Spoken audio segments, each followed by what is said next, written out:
Hey, my name is Caleb Nathan Wood, and today I'm going to show you how to care for a bearded dragon. Now first, I would really like to show you my bearded dragon. He's a little nervous because I just woke him up. I was like, sorry dude.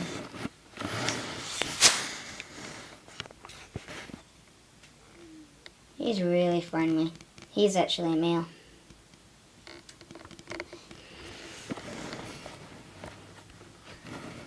Okay, now first I'm going to show you whenever you are going to buy a bearded dragon, the first thing you're going to want to worry about is getting a cage. I'm using a 29-gallon for him, and this is going to work for the rest of his life.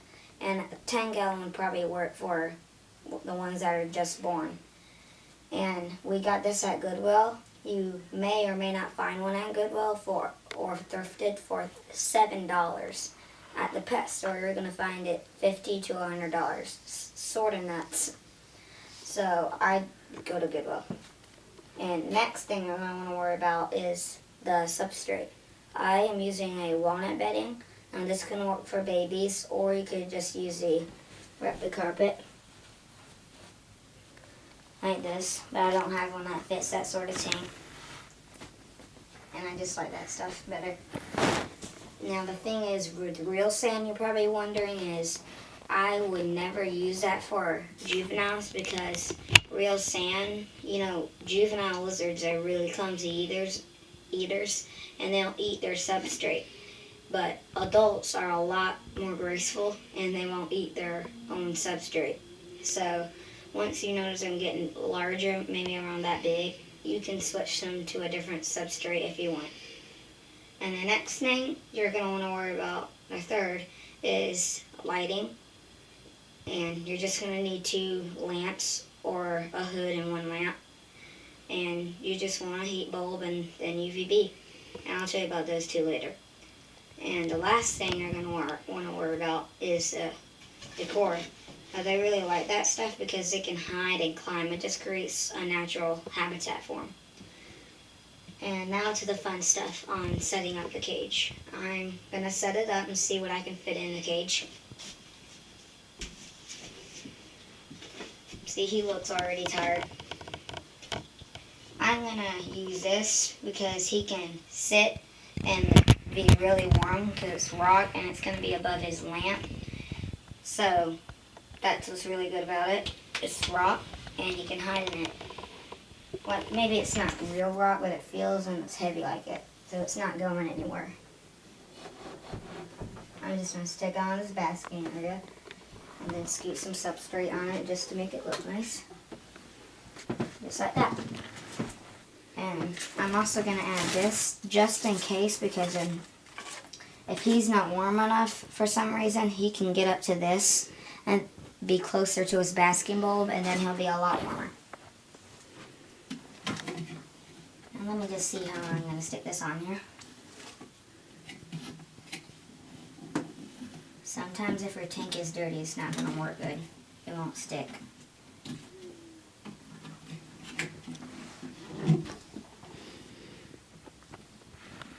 That should work. See, that sticks. If it doesn't, I'll just leave it there till later. See, it doesn't seem to be sticking because my cage is a little dirty. I'll just deal with that later. So I've got some plants and other stuff. And I'm going to add this in there because he would really like that. He can hide in it at night and sleep. It's super dark in his space. Just want to make a little area for him to dig in. There you go.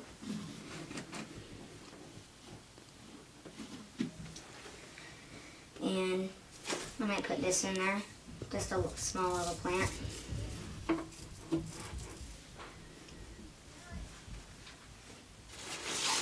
See, the whole hammock just fell off. This will be used to get up to his hammock. And again, I'll just deal with the hammock later. And you can see how I'm putting a lot of stuff in there. Some people, if they ever start setting it up like this, they'll sometimes think that they're taking too much space and the bearded dragon can't go anywhere and it's going to make them sad. So actually, that's naturally not true. It's creating a lot more space to climb and hide, and that's what bearded dragons really like. They like to climb and go all over the place. So I'm going to add a lot of plants behind here and stuff to climb on. And he can maybe hide around here. That's a natural habitat. So I can just place this metal lid on here. I really love these lids because you can place any bulb really. It can hold 150 watt, 300 watt, any kind of watt. I'll place these on. I'm going to tell you about these soon.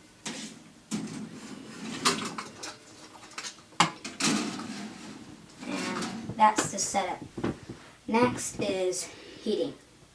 So when I'm setting up a cage like this, well, a cage this size, and especially if you have an area for him to get closer to his bulb, if you're a 100 watt, don't use like a scary bulb like 150 bulb or 200 watt, because it can really hurt them if they get right there up high and get really close. So if you don't have anything to get close to that bulb, I just use maybe 150 watt at least. And for a baby like him, I usually go for a 5.0 UVB and a 10.0 for adults.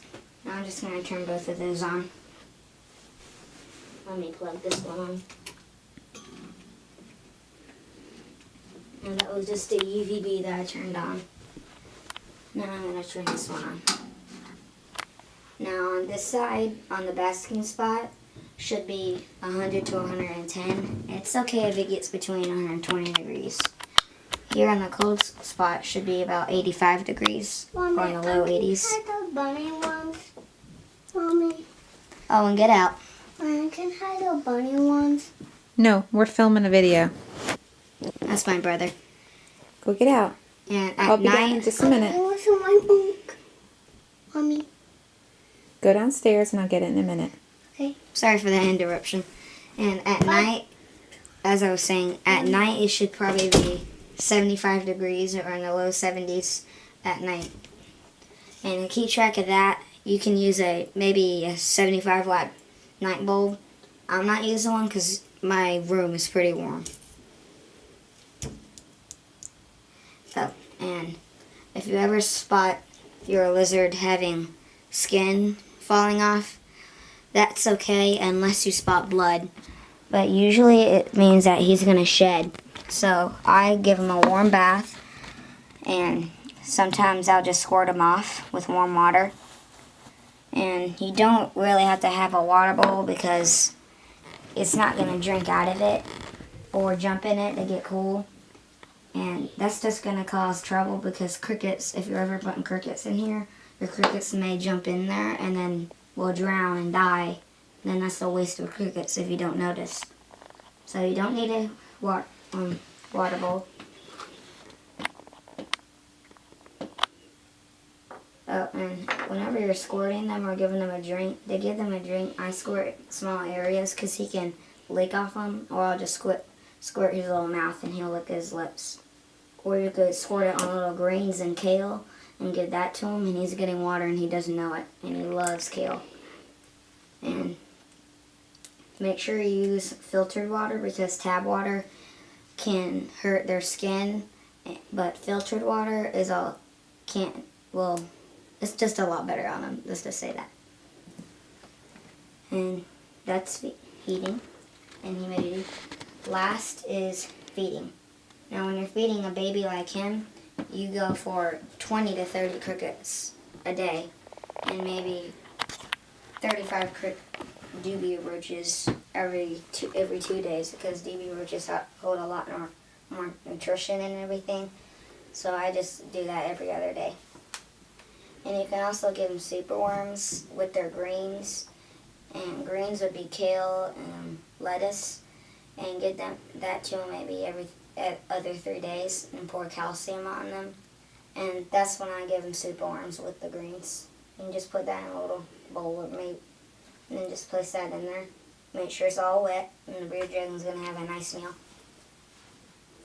And whenever you're caring for crickets, water crystals made from fluckers, that's going to be a drink to them. And this is sort of a food to them. And just to give them something else, every 3 days I put in some kale or something just to give them something else. And whenever you're feeding roaches, this is just going to be the same thing. This will be a drink, but their food is different. I actually make their food right here, sort of the powdered stuff.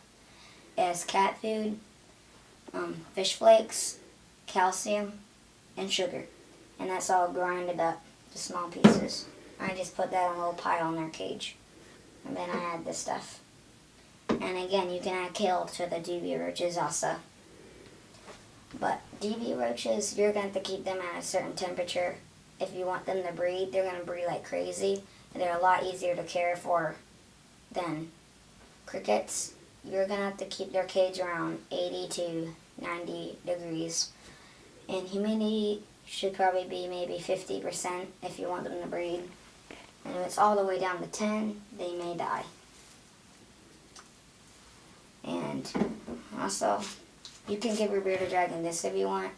I'm just showing it so you can, if your bearded dragon likes it, you can give it to him. My bearded dragon doesn't enjoy it. He's more for bugs and stuff. And when you're feeding adults, they're going to eat a lot more kale and stuff than bugs. So I just give them kale and cottards and stuff every day, actually. And maybe large DB roaches, maybe 15 every 2 days.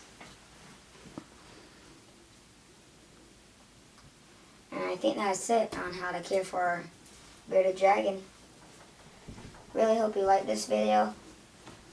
Bye. Hey, my name. Oh! You scared baby.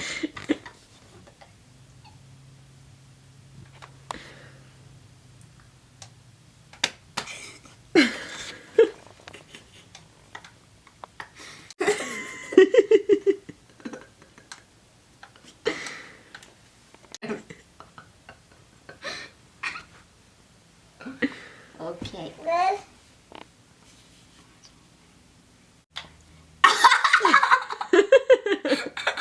I'm gonna post all these. No. Maybe I should practice.